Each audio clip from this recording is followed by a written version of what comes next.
మాకంత అర్హత లేదా?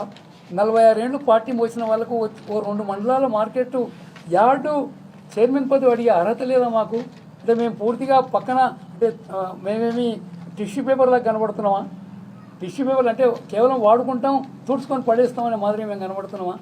ఆ మాత్రం పార్టీ సరి చేయకపోతే మాత్రం నాయకుల మధ్య ఈరోజు చాలా ఇబ్బందులు వస్తాయి. నేను ఇన్నిసార్లు ఎమ్మెల్యే ఉన్నా అఫీషియల్స్ ఇంత భయపడే వాళ్ళు కాదు. ఒక ఎమ్మెల్యేకు, ఒక ఆర్డినరీ ఎమ్మెల్యేకు.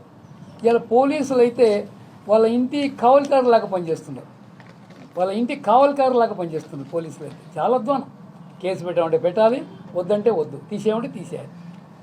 ఏదో ఒక తొట్టి గ్యాంగు వెంబడి తిరిగినంత మాత్రాన మీరు గొప్ప నాయకులు అనుకోండి, బయట వాళ్ళకి ఏమీ విలువ లేదు. మొన్న పార్లమెంట్ ఎలక్షన్లోనే అది మొత్తం మన తేటి తెల్లం అయిపోయాయి. 25,000 మెజార్టీ 5,000 ఎందుకు తగ్గుతుందో చెప్పు?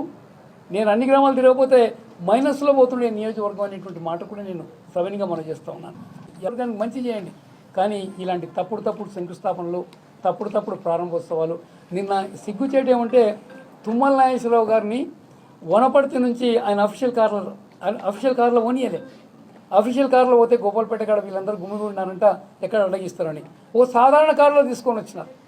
వాళ్ళు తుమ్మల నాగేశ్వరరావు గారికి కూడా ఎందుకంత అవసరం పడుతుందో నాకు తెలియలేదు. అంటే ఇంత కాంట్రవర్సీ ఉన్నప్పుడు ఎందుకు మేము తర్వాత చేద్దామని ఓ మాట అంటే అయిపోయేది. ఆయన వేరే కారులో తీసుకొని వచ్చి ఆడదాకా పోతే ఆడి కూడా మేము ఎంబడించి పోయి నేను దిమ్మకు అడ్డంగా నేను కూర్చున్నా. నా స్థాయి నాకుండే హోదాకు నేను కూర్చోవద్దు కానీ కూర్చున్నా.